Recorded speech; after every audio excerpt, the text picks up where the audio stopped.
Hi everybody, I'm Dennis Isip and welcome to Northwest Dream Homes. In today's episode, we're talking to a staging consultant, Jennifer Nicholson of Switch Design.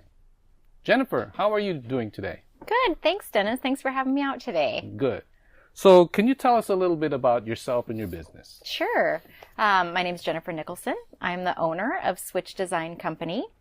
I have been doing staging consultations for about 5 years now, working with realtors in the Spokane area and just really helping their home sellers sell their home quickly and typically for a little bit more money. Okay. So how does your service benefit the home seller? So really my job is to go in and meet with the home seller and help them get organized, give them a priority list of things to do that they can get done for showings as well as for photography. Mm-hmm. All of this is best done before the listing hits the market. Sometimes I come in a little bit late after it's already been on the market and we'll still make some changes. But really it's about, asking that home seller to organize their closets, put away their personal things, rearrange their furniture. I always like to have a conversation with them. Do they know where they're moving to? Can they start envisioning their things in that new space so that we can start packing some things up? Because really when you're selling your home, less is more. And it's just giving them the tools to figure out exactly what and where to put it. It really gives them confidence when that home hits the MLS, mm-hmm. That their home looks good, that it's ready, and that people are going to want to come and see it. Okay. So what should a home seller look for in a good staging consultant? For me, I think that the staging consultation is part of the whole team. So a lot of the times I work with the realtors, and so I need to be able to go into the home and gain their trust right off the get-go, mm-hmm. and really have them respect what I'm saying, and my suggestions are not personal. It's strictly to try to make the home as presentable to as many people as possible. It's really casting that net as wide, getting their homes ready for those photos, because a lot of the times homes are searched online now. And, if the photo looks good, then they're going to want to come see the house. Well, before you can take the photo, the house has to look in order and presentable. And so I think really just having to that trust built right off the get-go and being able to go into my home sellers' homes and kind of tell them what to do with their things. It can be a little tricky sometimes, but just having that open relationship and that communication with them, okay, I think is key. Good. What's your biggest challenge in the business? I think that goes hand in hand with my biggest benefit to the sellers is really communicating to them how important it is to have their home show ready and photo ready every single day that it's listed. You never know. The first person that walks through that door could be your potential buyer. Mm-hmm. And so you want to make sure that everything's ready to go. Your house is showing as well as it possibly can. So I think the biggest challenge is showing homeowners how to emotionally detach from their home and look forward to wherever their next journey is. It can be a challenge there, having them put away some of their personal items and really grasp, living like you're camping. You can't have things out on your counters anymore. Things have to be tidy all the time. You don't know when you're going to get that call.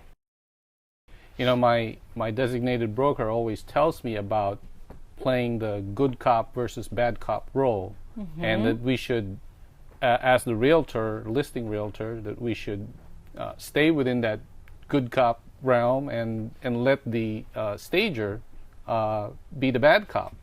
Is that kind of how it works? Absolutely. I'm an extension of the realtor's master plan. So the realtor goes in and gets to kind of just shine and present and gain the confidence of the home seller that they're going to do all that they can to get that listing sold. And the realtor doesn't want to go in and point out, maybe an off-colored wall that needs to be repainted or pet odors that are present. I mean, there are definitely some things as a stager that I kind of got to go in and find a solution for, and they're not always the most comfortable situations to do. Mm-hmm. So it's nice to be able to have that separation from the realtor having to outline these things and potentially losing, some respect in that manner, but really, let me be the bad person. Let me tell them, because once I'm done, I'm done. You still have to have a relationship with them until until the home sells. And apparently, you're very good at what you do, because I guess realtors keep on asking you back for repeat business. I love doing what I do. I look forward to every single phone call that I get, every single meeting that I get to schedule on my calendar. Every single home is unique and different, and so the home sellers let me into their lives for the couple of hours that I'm there, and it always feels amazing to see the transformation at the end. I always let my homeowners know, please let me come back before photos if you'd like. I'd love to be able to see the after. I'd love to be able to pat you on the back and tell you how amazing that you did, because truly it makes such a big difference. And so, yes, that repeat business from my realtors, and just really the satisfaction of the home sellers looking around their space and going, gosh, I didn't know it could look like this. Maybe I don't want to move now. Yeah. Okay, so do you have any tips for the home seller? So there are always a couple of spaces in almost every single home that I do a staging consult for. The two big kind of areas that usually have the most listed items of which to change would be the kitchen or the bathroom, because we live in those spaces. You wake up in the morning and you get ready for work, you're running late, you leave your bathroom as is, and you take off. Well, when your home's on the market, you can't do that anymore. So you really have to start every day with a clean slate and make sure you're putting things away. So again, the kitchen countertops, toasters, coffee pots, they get filled with accessories and small appliances. And so really it's just in every kitchen, we really need to reduce what we're putting on the kitchen counters. In every bathroom, same thing, no more electric toothbrushes on the counter. Try to keep, you got to hide your garbage can, you got to take away the area rugs. In almost every single home, I would say that those are pretty common similarities, regardless of who's selling the home. Okay. We all live that way. All right, last question. What sets you apart from your competitors? I guess what you just touched on a little bit earlier is just having the repeat business from my realtors that call me and trust me to go into their home sellers' homes and give them this always not so fun list of things to do.